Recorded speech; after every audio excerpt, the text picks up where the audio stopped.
दोस्तों, मैं Ayurvedic girl doctor Ashwini लिप्टे Sudrik आपका इस चैनल में हार्दिक स्वागत करती हूँ।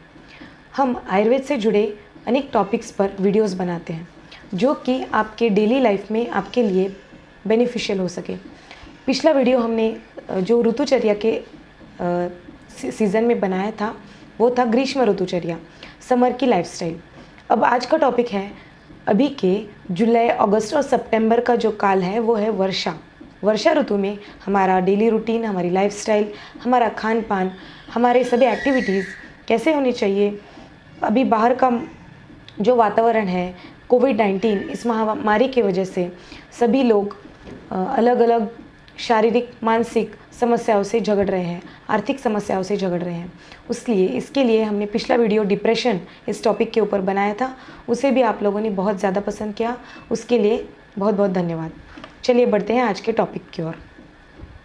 आज का टॉपिक शुरू करने से पहले मेरा सभी दर्शकों से नम्र निवेदन है कि आप इस चैनल को सब्सक्राइब कर दीजिए और नोटिफिकेशन बेल को दबा दीजिए ताकि इससे आगे आने वाले सभी वीडियोस की जानकारी आप तक पहुंचती रहे।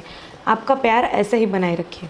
अभी वर्षा ऋतु की जब हम बात करते हैं तब बारिश का मौसम, तो बारिश के मौसम में क्या होता है, वातावरण में जल महाभूत का प्रमाण अधिक होता है बारिश के कारण। इसलिए पृथ्वी में जल महाभूत के अधिक्य के कारण अम्ल रस की प्रधानता होती है और वात का क्षय होता रहता है क्योंकि थोड़ी सी ठंडी भी होती है।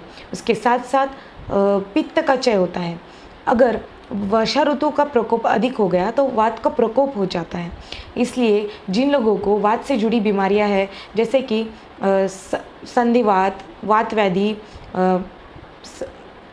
शरीर में जकड़ाहट, इस प्रकार के जो रोग हैं वो बढ़ जाते हैं। कफ दोष का प्रभाव इस ऋतु में उतना नहीं दिखाई देता। इसके साथ साथ इस क्लाइमेट के कारण अग्नि भी मंद हो जाता है। जो जाठर अग्नि है, हमारे जो शरीर का जो पेट में जो हमें भूख लगती है जिसके कारण सभी शरीर का चलन वलन ठीक तरह से प्रमाण में रहता है, वो जो जाठर अग्नि है वो मंद हो जाता है। मंद यानी काम करना कम कर देता है। उस कारण हमें भूख कम लगती है। इसलिए बार बार पेट की परेशानियां हो जाना, पेट की अलग अलग बीमारियां जैसे कि जी मचलना, भूख न लगना, जुलाब हो जाना, इस प्रकार की परेशानियां लोगों में अक्सर देखी जाती हैं। तो इस क्लाइमेट में निरोगी व्यक्ति को क्या करना चाहिए? अगर आपको कोई भी तकलीफ नहीं है, आप निरोगी हैं और ऐसे ही स्वस्थ बने रहना चाहिए, तो हमारे शास्त्रों ने बताया है कि सभी को इस ऋतु में बस्ती को करना चाहिए। बस्ती एक पंचकर्म है जिसमें अलग अलग काढ़े या तेलों का इस्तेमाल करके औषधि युक्त द्रव्यों से एनिमा के जैसे प्रक्रिया द्वारा आपके शरीर में वो बस्ती दिया जाता है। उस बस्ती के कारण आपके पेट में जो मूल स्थान है पक्वाशय, जहाँ पर वात का स्थान है, वहाँ से वात दोष का निर्हरण हो जाता है। इसलिए वात की अलग अलग बीमारियाँ आपको नहीं होती है। अगर होती भी है तो वो जल्दी से ठीक हो जाती है। आगे बढ़ते हैं। अब सबसे इम्पोर्टेंट टॉपिक है कि आहार कैसा लेना चाहिए। तो इस क्लाइमेट में जैसे मैंने आपको पहले कहा कि अग्नि की मंदता होती है, अग्नि मांद्य होता है, भूख कम लगती है। इसलिए मोस्टली आहार आपको सादा सिंपल हल्का आहार लेना है। उसके अंदर आपको मोस्टली जो पुराना धान्य होता है, गेहूँ, ज्वारी, बाजरी, जो भी आपके एरिया में जो खाते हैं वो पुराना होना चाहिए। उसके साथ साथ अगर आप पुराना नहीं मिल रहा है, नया है, तो उसको थोड़ा सा हल्का सा भून कर आप उसको आटा। मैंने आपको कहा कि वर्षा ऋतु में वात का प्रकोप होता है, तो वात का शमन करने के लिए मीठा, खट्टा और नमकीन, इन तीनों रसों का हमें सेवन ज़्यादा करना है इस ऋतु में। तो आपको भुने हुए धान्य का सेवन करने को मैंने कहा था। तो इसमें हम पॉपकॉर्न्स खा सकते हैं। रात का खाना आपको हल्का लेना है, तो उसमें आप केवल पॉपकॉर्न्स या ज्वारे के पॉपकॉर्न्स ये सब खा सकते हैं। जो मकई की लावा होती है वो सब आप खा सकते हैं। इसके साथ साथ आजकल मक्काने भी मिलते हैं जो भी कॉर्न्स की तरह ही होते हैं। बहुत से लोग बोलते हैं कि इस सीज़न में दही खा सकते हैं क्योंकि वो गर्म है, लेकिन मेरे ख्याल से वो अभिसंधि है, इसलिए वो रोग उत्पादक है, इसलिए आपको नहीं खाना है। उसके जगह पे आप घी का सेवन कर सकते हैं जो कि अग्नि को बढ़ाता है। अब छाछ का इस्तेमाल कर सकते हैं, बटर मिल्क जिसे कहते हैं, उसके कारण भी आप अग्नि बढ़ा रहेगा और आपका हाजमा यानी पाचन तंत्र ठीक रहेगा। इसके साथ साथ लोगों में कन्फ्यूजन है कि लीफी वेजिटेबल्स हमें बहुत मिलते हैं तो मानसून में हमें खाने चाहिए, लेकिन ये बहुत गलत है क्योंकि शरीर में ऑलरेडी ही जल महाभूत की अधिकता है और आप जल महाभूत वाला ही अगर डाइट लेंगे, लीफी वेजिटेबल्स ज़्यादा खाएंगे तो जाहिर सी बात है कि बीमारियां ज़्यादा होंगी। इसलिए आप ज़्यादा से ज़्यादा फल सब्जियों का और जो वेल वर्ग की सब्जियां हैं जैसे कि गिलका, लौकी, परवल, रिच गार्ड, इस प्रकार के जो सब्जियां हैं इनका इस्तेमाल करें। और कभी कभी कड़वी सब्जियां जैसे कि करेला, ड्रम स्टिक्स, सेवगा जिसे कहते हैं, इनका भी इस्तेमाल ज़रूर करें क्योंकि आपकी इम्यूनिटी को अच्छा रखेगा। इसके साथ साथ आपको मैंने बताया कि ये लीफी वेजिटेबल्स थोड़ा लिमिट में ही खाना है। और इम्पॉर्टेंट चीज़ें आपको कौन सी खानी है, चलिए मैं आपको बताती हूँ। जैसे कि हमने देखा कि अग्नि मंद होता है तो हमें हमारा आहार वैसा ही रखना है जो अग्नि को बढ़ाए या अग्नि को नॉर्मल रखे। तो इसके लिए आप लहसुन ले सकते हैं, लहसुन का इस्तेमाल ज़्यादा करें क्योंकि जो लहसुन है वो प्रकृति में स्निग्ध है, उष्ण है और गर्म है, वात शामक है, इसलिए आपको लहसुन का इस्तेमाल ज़्यादा करना है। अग्निमांद्य को नष्ट करने वाला है। इसके साथ साथ हींग, सौंठ, जीरा, काला नमक, अदरक, नींबू और पुदीना, इन सभी चीज़ों का, मसालों का अवश्य ही ज़्यादा से ज़्यादा उपयोग करिए। अभी तो लॉकडाउन की वजह से, कोरोना के कारण हमारा जो गवर्नमेंट है उन्होंने आयुष का काढ़ा बताया है, तो मैंने उसकी रेसिपी पिछले वीडियो में शेयर की है, उसका लिंक मैं ज़रूर दूंगी नीचे, तो उसको भी आप सेवन कीजिए। बहुत लोग हैं जो इम्यूनिटी बढ़ाने के नाम के अंडर ये काढ़ा दिन में 3 से 4 बार ले रहे हैं और इसमें जो द्रव्य हैं वो सभी उष्ण प्रकृति वाले हैं। तो उन लोगों से मेरा नम्र निवेदन है कि ये काढ़ा आप ले तो अवश्य ले, लेकिन क्वांटिटी उसकी कम रखें। सिर्फ आधा कप आपको 2 टाइम लेना है, ना कि उससे ज़्यादा लेना है, जिससे कि आपको कोई तकलीफ भी ना हो, इम्यूनिटी भी अच्छी रहे, हाजमा भी ठीक रहे और तकलीफ भी ना हो। और इसके साथ साथ और एक इम्पॉर्टेंट द्रव्य है जो आपको आहार में ज़रूर शामिल करना है। जो शहद होता है वो उष्ण होता है, वात शामक होता है, इसलिए पानी में मिलाकर आपको शहद ज़रूर लेना है, जिससे कि आपको हेल्थ आपकी अच्छी रहे। अब एक क्वेश्चन आता है कि मानसून में जब बारिश है तब पानी कैसा पीना चाहिए। तो एक बहुत सिंपल सी बात है कि अग्निबांध के कारण आपको उबालकर ठंडा किया हुआ पानी पीना है। बहुत से लोग कहते हैं कि हम तो फिल्टर का पानी पीते हैं, उसे उबालने की क्या ज़रूरत है, वो तो प्योर है। लेकिन दोस्तों, अग्नि को मदद करने के लिए थोड़ा अग्नि संस्कार अगर आप उसके ऊपर करें तो बहुत ज़्यादा फ़ायदा होता है। इसलिए श्रुत शीत, इसका मतलब उबालकर ठंडा किया हुआ पानी आपको ज़रूर सेवन करना है।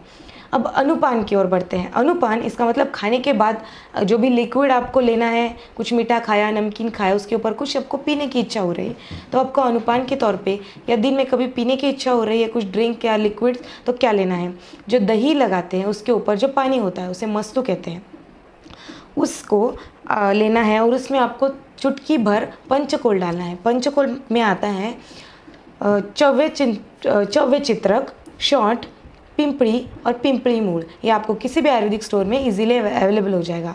इसे पंचकोल के नाम से कहते हैं। अगर आपको पंचकोल ना मिले तो आप सौंठ, काली मिर्च और पिंपली, ये 3 द्रव्यों को, त्रिकटु को भी इस्तेमाल कर सकते हैं। अब हम आयुर्वेद की जो ऋतुचर्या बताई है शास्त्रों में, तो हर सीज़न में आपका जो इम्यूनिटी की सिस्टम है, आपका जो शरीर है वो सुदृढ़ रहे और रसायन युक्त रहे।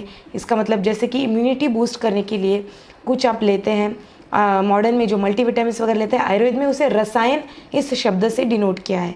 तो रसायन के तौर पर इस ऋतु में हरितकी को, हिरडे के पाउडर को सेंधव में मिलाकर लेने को कहा है। तो इसका सेवन आप दिन में 2 बार ज़रूर करें। आपको हिरडे की पाउडर लेनी है, उसमें सेंधव नमक डालना है चुटकी भर, और उसे आधा चम्मच सुबह और शाम थोड़ा सा हल्के गर्म पानी से या उबालकर ठंडे किए हुए पानी से लेना है। तो ये तो हो गए सब आहार के बारे में। अभी इम्पोर्टेंट है कि आगे बढ़ते हैं, जो विहार है, हमारा जो लाइफस्टाइल है वो कैसा होना चाहिए। बारिश के कारण और लॉकडाउन के कारण, इन दोनों ही कारणों से सब ज़्यादा से ज़्यादा लोग घरों पे हैं। जो भी फार्मर्स हैं, बाहर मजदूरी करने वाले लोग हैं, उन्हें बाहर जाना पड़ता है, तो उनका लाइफस्टाइल कैसा होना चाहिए। ज़्यादा से ज़्यादा जो बाहर जाते हैं उन्हें बारिश से बचने के लिए जो पूरे इक्विपमेंट्स है, रेन कोट, गम बूट्स, अम्ब्रेला, वो ज़रूर यूज़ करें।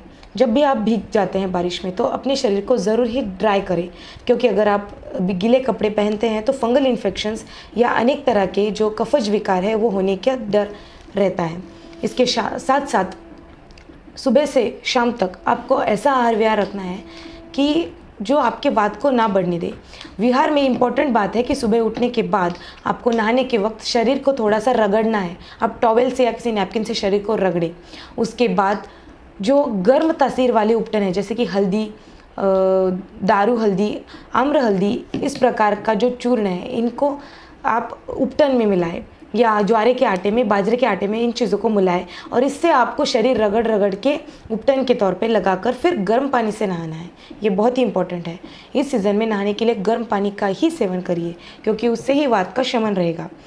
लेडीज़ में हार्मोन्स का बैलेंस रहे या पित्त का शमन होता रहे, इसलिए आपको गजरे का सेवन, मतलब गजरे लगाने को कहा है। अलग अलग फूलों के मालाएं पहनने को आयुर्वेद के शास्त्रों ने कहा है।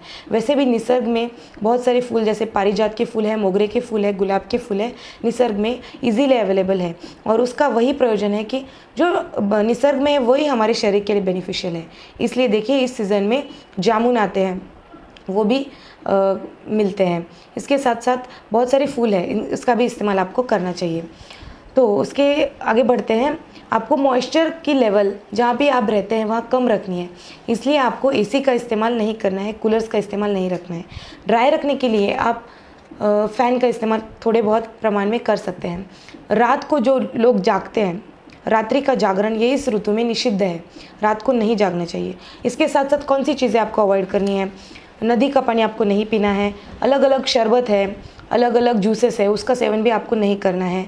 बहुत से लोग डाइट के नाम पर लिक्विड डाइट लेते हैं या बहुत ज़्यादा पानी का ज़्यादा सेवन करते हैं, वो भी गलत है, क्योंकि ये अगर आपको अभी सही लगे, फिर भी आगे चल के लॉन्ग रन में आपको नुकसानदायक ही होने वाला है। According to Ayurveda, liquid diet avoid कीजिए। व्यायाम, अति मात्रा में व्यायाम को अवॉइड कीजिए। आप प्राणायाम कर सकते हैं, जैसे कि कपालभाति है, अनुलोम विलोम है, ओमकार है, सूर्य नमस्कार जैसे घर पे करने वाले व्यायाम कर सकते हैं। बाहर घूमना और ज़्यादा मात्रा में जिम करना इस ऋतु में निषिद्ध है, उसका सेवन ना ही करें तो अच्छा है। उसके साथ साथ पैदल भी घूमना नहीं चाहिए, क्योंकि जैसे कि हम जानते हैं बाहर कीचड़ वगैरह होता है, तो अगर आप अलग अलग डिसीज़ेस को रोकना चाहते हैं तो आपको नहीं जाना चाहिए। इसके साथ साथ आतप का सेवन, अगर कभी धूप भी निकले तो भी ज़्यादा धूप में आपको नहीं जाकर बैठना है, इससे भी कुछ रोग निर्माण हो सकते हैं पित्त के प्रकोप के कारण। तो ये सब वात की ऋतुचर्या मैंने आसान शब्दों में ईजीली बहुत ही जल्दी आपको बताई। तो इस लॉकडाउन के पीरियड में अगर आप ये टिप्स फॉलो करेंगे और वर्षा ऋतुचर्या हर साल इस सीज़न में अगर इसको आप थोड़ा बहुत आपके हिसाब से अगर आपके लाइफस्टाइल में इंक्लूड करेंगे, तो जैसे वर्षा ऋतु में हमें इंद्रधनुष कभी कभी दिखाई देता है, वैसे ही आरोग्य का इंद्रधनुष आपको ज़रूर ही आपके जीवन में दिखाई देगा। इस सदिच्छा के साथ आज का वीडियो समाप्त करती हूँ। बहुत बहुत धन्यवाद। आपके सजेशंस, कमेंट्स और किसी नए टॉपिक के बारे में अगर आप जानना चाहते हैं तो उसके सजेशंस का बहुत बहुत वेलकम है। Be healthy and be Ayurvedic. Thank you.